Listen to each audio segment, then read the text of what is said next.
Ron from Ronald Rohde Law, and in this video we're going to talk about the hot new phenomenon, build for rent. All right, so as you see my friend Drake here, portfolios of single family rentals, no, we don't like those. But if you call it build for rent, lenders love you, Fannie's going to give you financing, and everybody's going to be gushing over this hot new trend, which is build for rent. So in this video, we're going to talk about what is build for rent, what are the benefits of it, what are the drawbacks of doing it, and how you can make money doing build for rent as a particularly recession resistant type of residential commercial real estate investment. All right.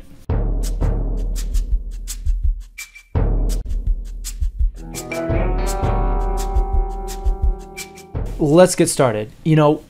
Very broadly, let's talk about what is build for rent.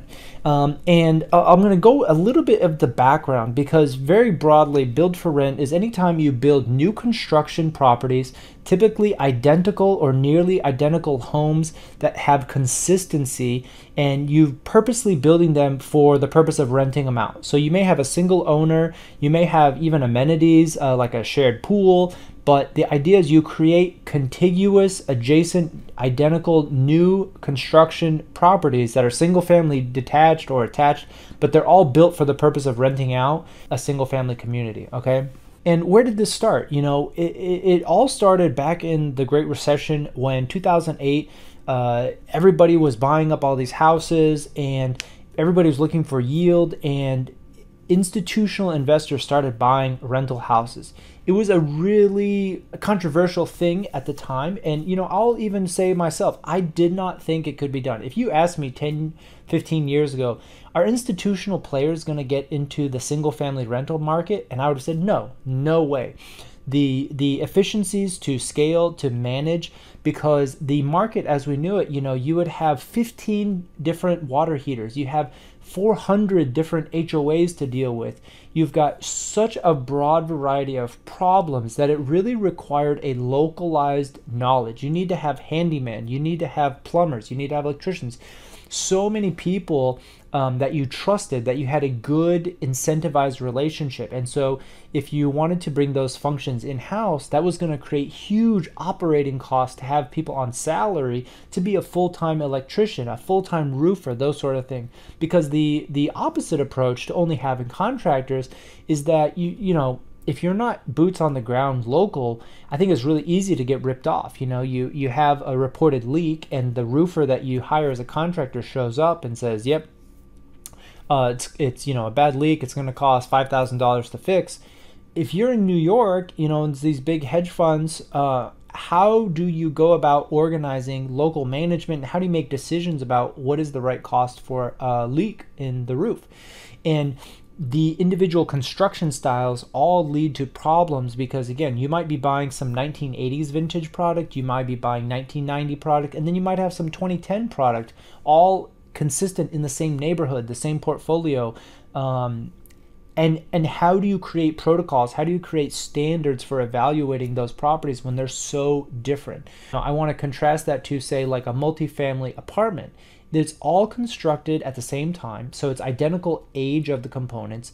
Typically, the construction quality is going to be consistent from one unit to the next. The appliances, hopefully they're all consistent, but depending on how old it is, some owners will just do patchwork replacement. But for the major systems, they're all going to be consistent. You're going to have hopefully better records. You're going to have better record of warranty, the maintenance, the upkeep. And so as a result, a multifamily apartment building is much, much more standardized monster for institutional owners to tackle. And so if you had asked me, can private equity, can institutions own a portfolio of single family rentals? I would have said no. It's really, really hard, because in order to amass scale, especially buying houses either from investors or just on market opportunities, if you're buying in a owner occupied neighborhood, at most you're going to pick up 2, 3, 4 houses on a street. Maybe you get 10, 15, 25 in a neighborhood subdivision. But that's it. You're really going to be tapped out, and so you're going to have to move to the next town over. You're going to move to the next subdivision. So I'm here in Dallas, so popular areas like, call it north of here, Plano. You're going to buy 25 houses in this area, and then you're going to buy another 25 across Preston. It's like a big road. So you're going to buy over on this other side. Still Plano. You could be within the same school district, but you're buying in two different areas. And so it's really a difficult scaling problem, and scale is so important for institutional investors. I didn't see how it was possible, because even within those 25, 50, call it 100 homes, you are literally going to have 100 different roofs, 100 different, maybe not 100, 85 different water heaters. Plumbing systems are going to be various ages. The toilets are all going to be various ages and quality of installation. You have no standardization. So what happened was they were very insistent that they could make money in this market. You can go conspiracy theory and say they want to drive people to become renters. You'll own nothing and be happy. Okay, that's tinfoil hat on. But the reality is institutional buyers have made a huge dent in the market. In some markets, they have bought a lot. In terms of the national pool of homes, they have bought very few homes, but that is a topic for another video. Let's just say that they have bought thousands, tens of thousands, 80,000 homes is like Invitation or something like that. Blackstone, BlackRock, these guys are buying up tens of thousands of homes. They have found a way to institutionalize it and enter into build for rent, which is the solution to all of the problems that I was naming before, namely the inconsistency from product to product. It was just too much of a time suck.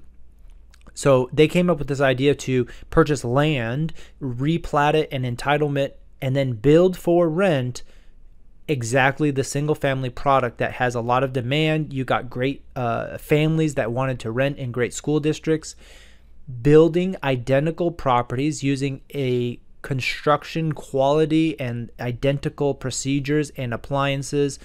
For example, they have PEX and they have PVC, but it's very standard. You're not going to have one home with cast iron. You're not going to have 40% of your homes with cast iron, 30% with PVC, and then 10% with failing pipes. That's kind of the opposite.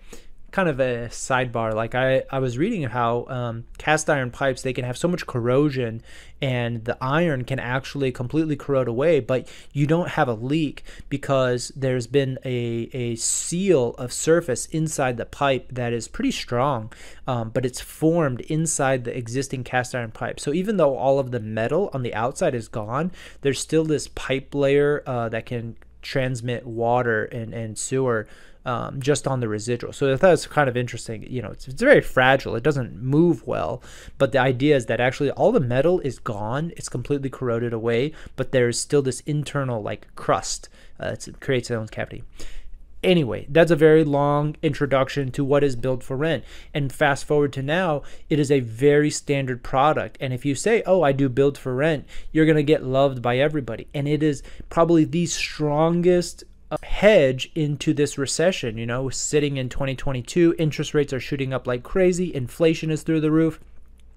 If people end up losing their homes, if they have to downsize from a bigger home, they're going to want to move into rental houses. And I think that it's going to benefit the big landlords to have a pool of rental homes. They can push the rents because there'll be more demand for these homes because of the quality of property management, the consistency of the home product, and the ability to deal with this. They're not your normal lifelong renters. They're going to be people with jobs, and especially in Texas. So this is it, right? These are the benefits. You get a standardized, commoditized home with identical procedures. The age, let's talk about the attic, right? The insulation is all going to be standard, whether they do blow in or they do spray foam, whatever that is, it's all the same in every single house, which makes it, you as a manager, really, really easy to know what's going on. Your trade people are going to be experienced in handling XYZ type of leak because they know exactly every single roof is like this, and they don't have to get into the attic and play this guessing game of finding out where's the problem, how do I fix it, do I have the right tools in my truck, do I have the right materials. All that's eliminated when you do build for rent. All right, so let's talk about some other benefits. Really, the trend on new construction too is that it's very attractive if you have a long buy and hold investor, because your maintenance costs are going to be lower. You are going to eliminate a lot of those problems that I talked about on the older homes. Maintenance is a very daunting piece of buying a single family residential portfolio. But the build for rent, if you can acquire one of these newly constructed communities, you eliminate that biggest risk, which is maintenance, capex. You're probably going to have warranties on these things, but generally you're going to have the best property that's suited for a lower maintenance cost, which is time and money and complaints. Finally, build for rent is scalable. You know, there is no easy way to acquire properties in a concentrated area, right? So that's another big feature, is that these build for rent communities, they're all just lined up on the street. It's like setting up dominoes, and you've got 8, 10, 15, you just stack the rows and you have this whole community. It makes it very easy so that if you, let's say you have 2 or 3 tenant issues, the handyman can go out and he can hit all 3 houses in one day. Even spending 2 hours at each house, he can do it in one day because they're just down the street, very close by. As opposed to any other institutional single family, you've got to drive 15 minutes. You got to drive 30 minutes over here. It's a big problem in terms of efficiency, and institutional and scale is all about efficiency. So can you buy something and scale efficiently? So build for rent, that's probably the strongest advantage, as well as financing. The ready available capital on the federal level, as well as local lenders, everybody loves build for rent, the business model. And so there's a lot of financing options, cheap financing options for this product. All right, but it's not all roses and sunshine. Let's talk a little bit about the disadvantages. So disadvantages, they only work in certain areas, okay? You're not going to be able to buy subdivision land in infill areas, okay, where stuff is already existing. I don't think it's really feasible to knock down a lot of existing housing.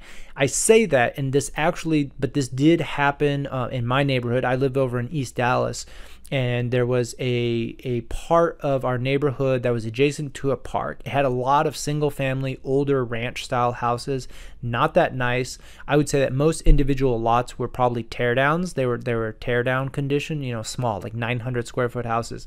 And a developer was able to buy 50, 60 of these lots and build all new construction, great ish, you know, looking modern, vertical 2-story, not quite townhomes, but that style. And it's built a whole nice little modern community adjacent to a park here.